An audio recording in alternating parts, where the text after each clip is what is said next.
So I got a question. The question I pose today is, it's not only the conditioning, because we already know about the conditioning. So I'm gonna go with civil disobedience. When I say civil disobedience, y'all remember Robin Hood, right? Steal from the rich, give to the poor. Now, stealing from the rich to give to the poor, is that look at it as a just or unjust to you? Is that justice or is that unjust to you? I would say justice. Would you consider it justice or unjust? I consider it, me personally, I consider it justice, but in today's society, it's considered an unjust. Okay. Now, say for instance, your child was hungry. Y'all walk past the apple stand, you feel me? You don't have no money in your pocket. But one thing for sure is this is your child, your blood, and he's hungry. I'm talking about on the verge of where if you don't feed him, it can be detrimental. So you go the only route that you could possibly go at this point in time, and you decide to deprive this apple stand of an apple. You feel me? Yeah, you could have asked and gave him the fact that your child is real hungry, and you know what I mean, that it's life threatening. But you decide to steal this apple. So when you get caught, you give the message that your child was hungry and this blah, they skip it. But at this time, the person is ignoring the fact that what's really going on, because only thing he see is a thief. Is it just or unjust? Wouldn't that be like by how can I say it,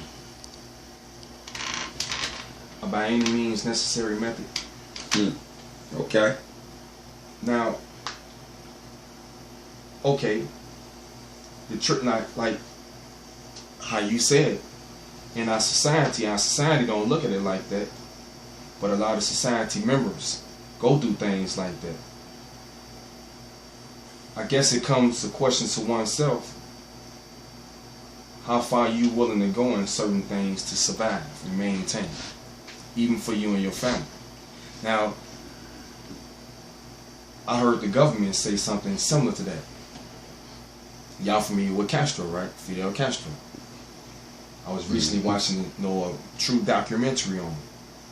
One of the first females that he fell for, not one, but American woman that he fell for, came to America, came to Cuba as a young woman, took on his cultural ways, fell in love with Castro, got pregnant, had Castro baby. Castro didn't want his baby to be born on American soil, so he took the liberty of having it born over here. When the woman woke up somehow and came back consciously aware of her surroundings, she was in the hospital, but back in America, in New York City. Now, all the time, the American government, federal government, is saying that Castro is an animal. Right. He cut your baby out and killed it. We need you now. We want you to hate this man. Right? Now, we need you to go back and kill him by any means necessary. But this is the tactic that they're using by making him look like an animal and saying he killed kids, he killed everybody. She went back with that attitude. He said, you came over here to kill me then. They sent you to kill me. She said, yeah. Gave her the gun so that she could kill him. She couldn't do it. He said, now, this is the lies that they want to tell you to make you think about me so that you can look at me like that and try to assassinate me. Do you really believe that I killed my own child? That's what he asked her. Years later, she found out that her boy was raised to be a doctor and everything. Went back and seen her child. So we know that our government, the same things that they accuse certain peoples of being, using by any means necessary. They do it themselves. They do it themselves. It's unjust, you know what I'm saying, for us to go out committing crime, but they commit crimes all the damn time. Okay. So we go back to this to the conditioning, right? How one say white is purity, you know what I mean? Black is death. You feel me? It's evil, bad. Any other name, negative names. According to the dictionary, anyway. According to the dictionary. Webster. Now, what we know is white. When you have sickness, when you have a degree of sickness, when you ill, you know what I mean, you turn what? Pale. Yeah. When you strike a match and the match burn out, what color do it turn? When you light charcoal and charcoal begins to die, what color do it turn? They said death came and rode in on a pale horse. But yet, white signifies purity. Now, let's go to this black. You feel me? Which your mother always told you, don't wear black in the sun. Why? Because it absorbs. It absorbs what? It absorbs energy. So if something absorbs what never dies, don't that make it immortal? That's true. So we know that black, the darkest color in the crayon box, is the dominant color. What can you put over black to ruin it, to turn it, to change it from what it is? Nothing. Nothing can alter it. But you definitely can tarnish and alter white.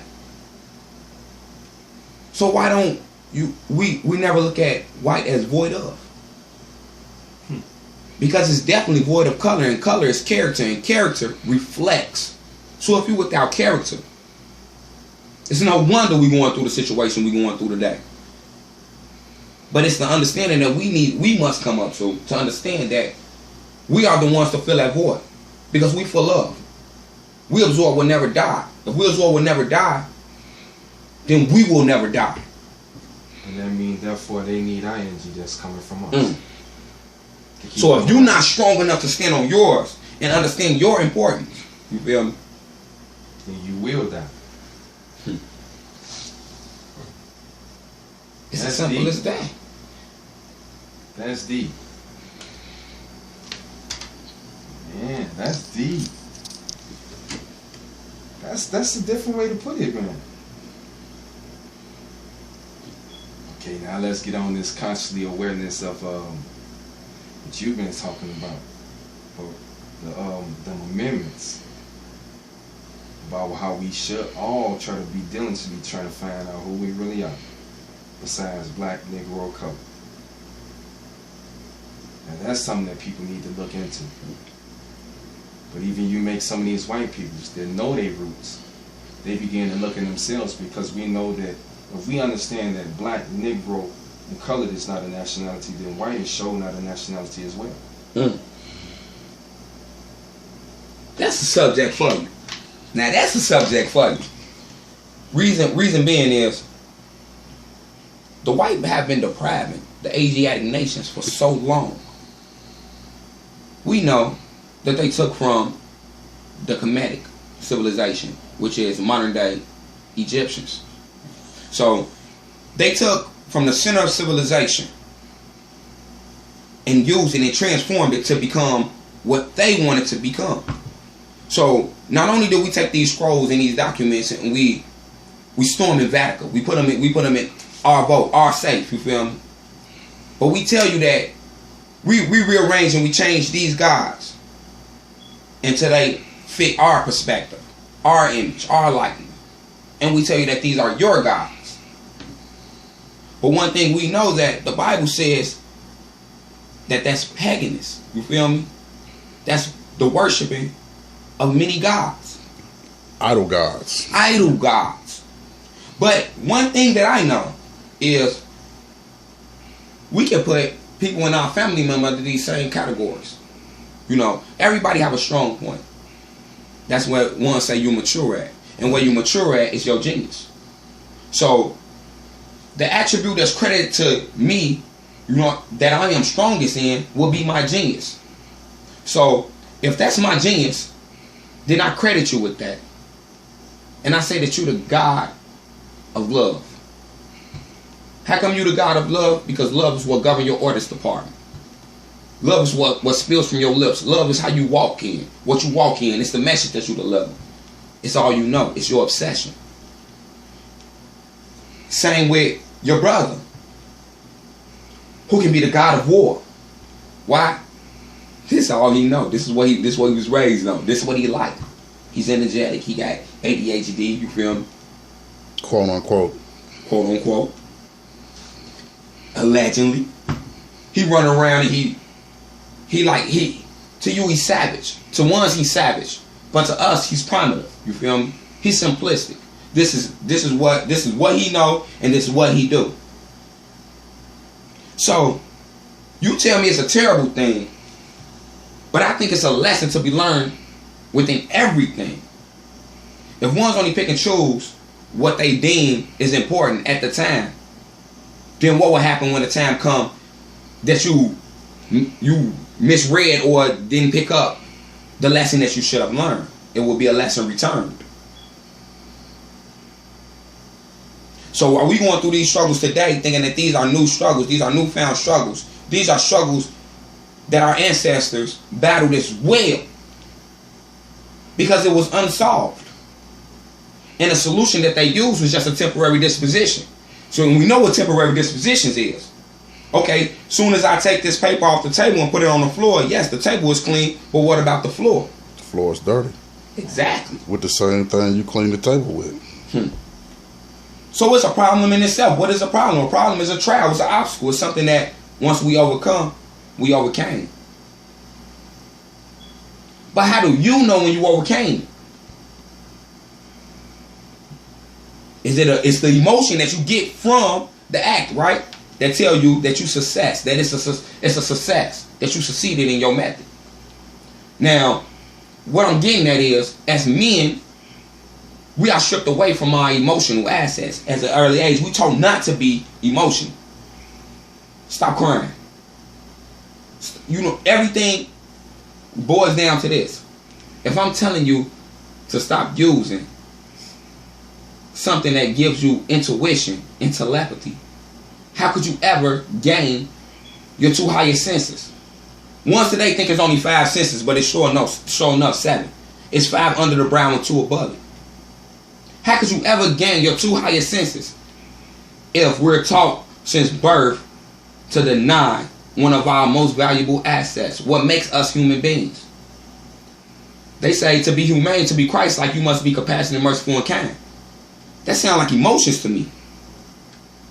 So if these are emotions that we are stripped from since birth, because we taught that that's not masculine, that's not being a man, then what is it doing to us? That's deep. Okay, so now we understand that. What would be, how can I say that? For decades and generations, I'm going to say, decades. How do we fall short of the glory of battling our enemy or trying to win so that we can become back to becoming like the gods that we truly are? How do we get back in that state? How do we get back in that place and in that time? That's like, okay, and we know that Shaka Zulu, king of his time and of his people, he had one of the most strongest military armies back in them times, just with spears and sticks that couldn't nobody conquer. Now, we know that the European men, with them, they brought certain kinds of weapons that those sticks and spears could not even defend with, no matter how strong Shaka Zulu war tactics was and how good his army was. So now the sense of knowing that, we get every man in fear and of scared of to keep them tamed and keep them in line like animals in a cage. It's the weapons that our oppressors have over us. Okay. So it goes back to the same struggle that we have today. Knowledge is power. Right. Once you understand, only then could you control the situation in your environment. Now, ones always admit that they is a product of their environment, but ones never create their environment. At a time, it comes a time where you will create your environment. You will be the governor over your environment. You will govern your creation. You will be God. Now, knowing this, you will want to be able to nurture, cultivate, protect, provide for it as well as possible. There's no way you can do that without understanding and knowledge. Now, these are some of the principles that was given to me through my organization that is called a gang. But what is a gang? A gang is a band. A band is a what? A tribe. A tribe is a what? A family. Where the negative aspect come in at? Because everything that I heard was we. It wasn't individualized, it was together. Now, in my neighborhood, we still believe in it take a village to raise a child. I walk through the neighborhood. Hi, Miss Jackson. Hi, Miss Johnson. How you been doing in school? I'm all right. You need your grass cut? No, I'm okay. You want something to eat? Okay. You feel me? It's people in this particular area that we in right now who been living there their whole life that don't know their next door neighbor. They don't know the person that stay 3 doors down. Let alone the whole community. So this is the person that's telling me that I am doing something wrong. See, one thing that I was taught, my parents taught me, if you criticize, you better be able to help them. So if I'm talking about your shirt, I got to be able to put a shirt on your back. If I'm talking about your shoes, I got to be able to supply a better pair of shoes.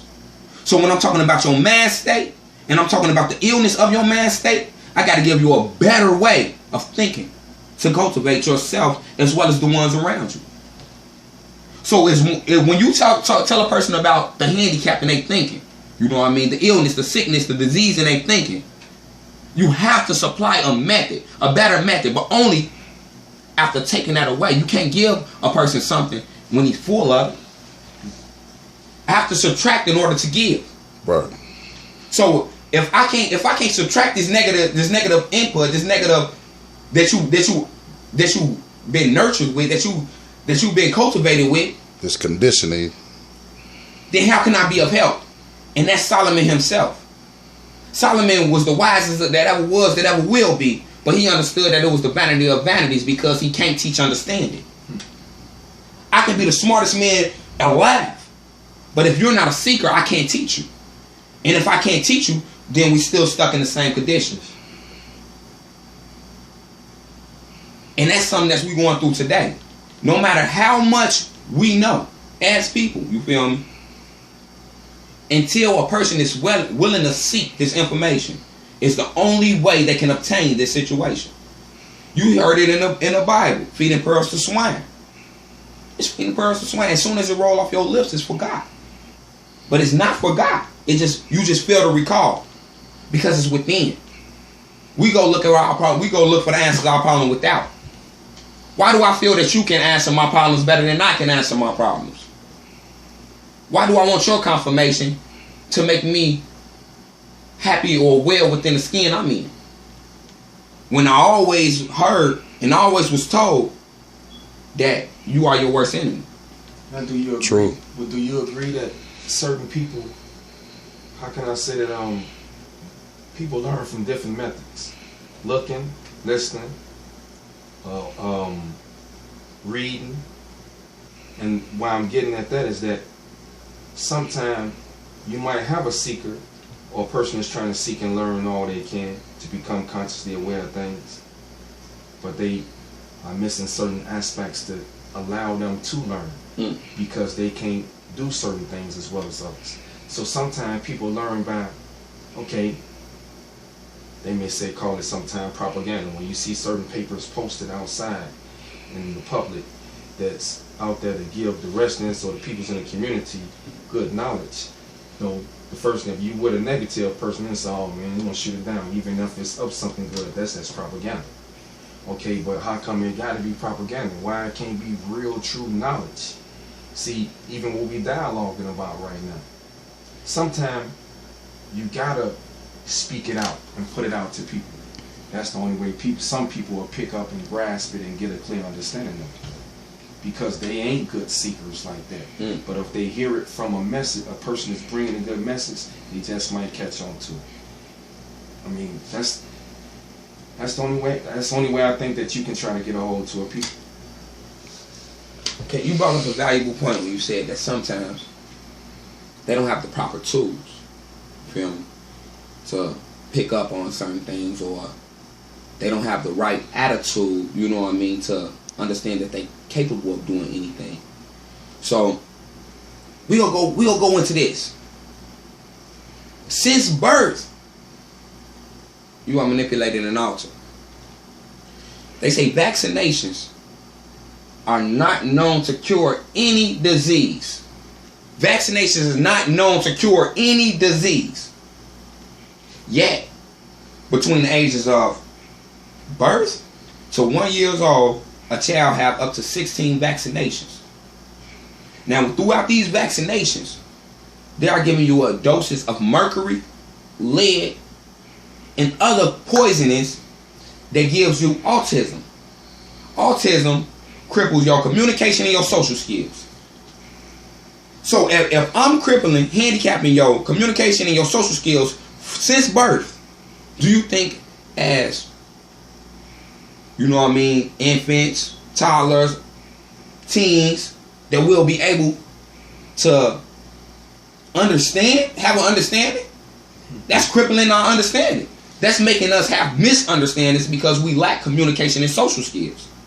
Right. We can't even talk. We can't even socialize. But in my organization, as I bring back, it says social and political developments. Why is it a necessity to have social and political developments? But I'm just a gangbanger. I'm just a gangbanger. But yet we know that politicians are legal criminals. Because if you have the same keys as they have, then you just as dangerous as them. Or you can change a whole nation. See, just like what you just said, all of the great leaders or great brothers of organizations that acquired the knowledge to become just like those themselves, they became governmental threats. Because anybody that can make up organizations or bring people together to contribute them to become whole organizations, the functions and the body is ran just like the American government body system itself. Wow. And to do that with inside of America, the first thing America officials do when they get that, they immediately get alarmed and get scared. Right. If this person with this organization is building it up inside of the government organization that we already have established, it's possible that they can overthrow us. Right. Because he got too much power. That's deep. They either become extinct, killed, Or isolated, confined in jail. or turned political prisoners. So what was the move? What was the movement that Chief came out with? The Century 21? Century 21. Right now, this man is in a mountain reading mail off screens. Visits monitor for what he know. For what he know. For what he believe in. Political prisoner. Political. But yet, once is out here, quote unquote, speaking upon his name, this nation, this organization, you know what I mean, casting ills upon it. Not knowledgeable on what he brought to the table. As well as the next man and the next man and the next man. Why? Because if I cause division, it can never be unity. Right. So me knowing that you are already predominant, you are already dominant, you feel me? I have to Division. I have to master division. United we stand, divided we fall. But who is it? Who is they talking about? Who is the ones that united? The same ones that the South rebelled against. Now this flag. Let's talk about this flag. Oh, yeah, man. Let's talk about this flag that's being flown. Talking about this rebel flag, huh? This rebel flag.